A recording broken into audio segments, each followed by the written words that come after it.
बात क्लियर नहीं हो रही। बात ये कि आप पोजीशन लें, या तो आप ओन करें, या आप कहें कि आज का गद्दार जो है वो आज का आर्मी चीफ है, और हाँ हम ये कह रहे हैं और आओ जो करना करो। लेकिन या दूसरी बात है कि आप कहेंगे जी डिसओन करें कि जी ये मंचलों ने जेलों ने लगा दी है, हमारी तो पार्टी की पॉलिसी नहीं है। उसके बाद भी खान साहब की एक ट्वीट आई है जहां पे उन्होंने कहा है कि वो अपनी सोशल मीडिया टीम के साथ खड़े हुए हैं। अब जाहिर बात है वो भी पोस्टिंग, वो उसमें काफी सारी वो आपने देखी होगी लंबी चौड़ी ट्वीट है, उसमें इस्लामी टच भी है काफी सारा।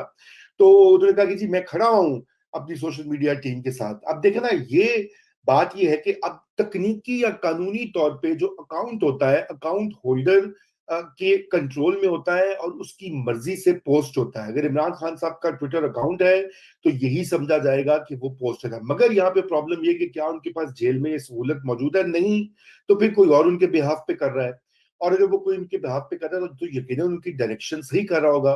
तो मेरा तो अपना बड़ा क्लियर ये तज्जिया है कि ये उनकी बिल्कुल इसमें, ये उन्हीं की पॉलिसी है, ये उन्हीं के ख्यालात है। ये को पहली बात तो नहीं ना कि जनरल आसिम मुनीर को वो कह चुके हैं। वो जनरल बाजवा को, जब अभी जनरल बाजवा इक़्तिदार में थे, खान साहब खुद प्राइम मिनिस्टर थे, उन्होंने उनको गद्दार डिक्लेयर कर दिया था, मीर जाफर मीर सादिक का लकब दे दिया था।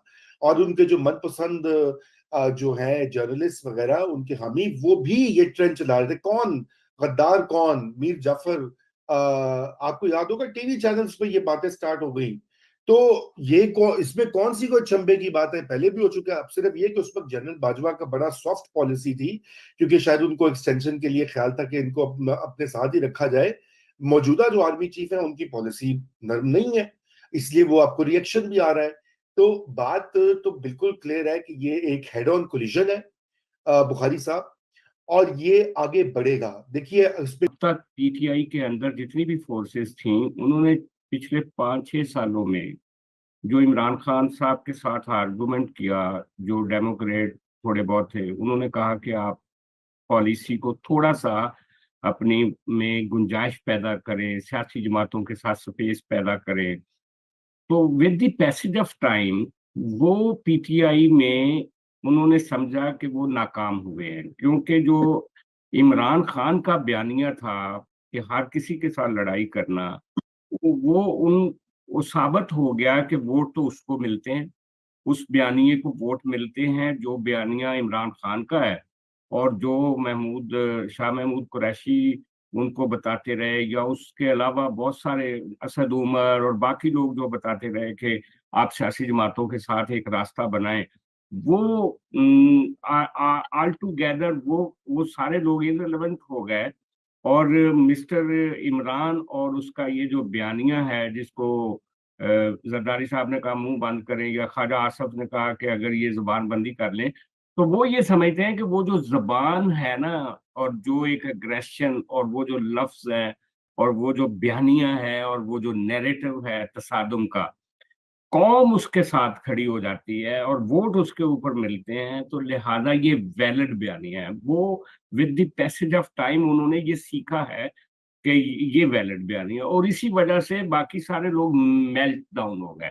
और एक ही बयानिया बाकी बचा है, जो कि मुजीबुर रहमान के तौर पे अब वो अपने आप को पेश कर रहे हैं और इनको याह्या खान बना रहे हैं आर्मी चीफ को।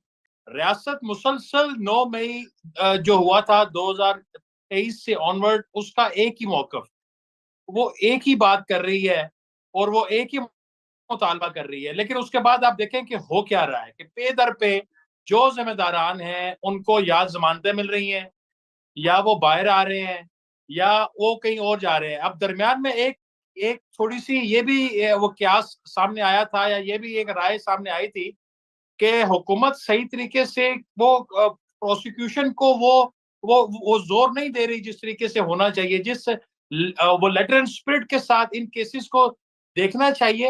हुकूमत शायद उतना वजन उसमें नहीं डाल रही। फिर जैसा कि आपने बात की कोलिशन की, कि दोनों पार्टियां जो हैं वो उनकी अब वो अहमियत नहीं वो रह रही। बेशक पार्लियामान के अंदर अददी एतबार से उनकी अक्सरियत है, लेकिन अवाम में अब उनकी जो बातचीत है, जो उनकी बात में वजन है, वो नहीं है। ये नहीं हो सकता कि ख्वाजा आसिफ या इसहाक डार या कोई और रोज आके बयान दें। वो किससे मुतालबा करते हैं? यानी कि ख्वाजा आसिफ किससे मुतालबा कर रहे हैं कि आप उनको वो कैफर किरदार तक वो पहुंचाएं? अब हमें रियासत की तो समझ आ रही है, और रियासत ने अपने ताई खुद साबित भी किया है। बुखारी साहब, 9 मई के बाद जिन जिन लोगों का नाम था, 136 से ज्यादा लोगों का आपको पता है कि उन्होंने तो अपने घर की सफाई की है। अब बॉल गवर्नमेंट की कोर्ट में है, तो बताएं। अब उसमें मसला ये है कि सिंपैथाइजर्स बहुत सारे हैं यहाँ पर। अब जिन दो पार्टियों की आपने बात की है, वो चाहती हैं कि हम वो जो चौधरी शुजात साहब का एक है ना माकूला के मिट्टी और आगे बढ़ो, वो करना चाह रहे हैं, और दूसरी तरफ वाले वो मिट्टी नहीं डालना चाह रहे, वो चाह रहे हैं कि जिम्मेदारान को कैफर किरदार तक पहुंचाएं। लेकिन वो हो नहीं पा रहा है अभी तक, इनसे हुकूमत से उस तरीके से हो नहीं रहा। जो आपने जो पार्लियामान के अंदर बात की, वहां हुकूमत की और उसके इत्तेहादियों की ये जरूरत है कि वहां पे स्मूथली मामलात वो चलाने के लिए अपोजिशन को साथ मिलाएं। जब अपोजिशन को साथ मिलाएंगे तो अवाम के अंदर तो उनको कुछ ना कुछ गिव एंड टेक होगा। अब उनको जैसे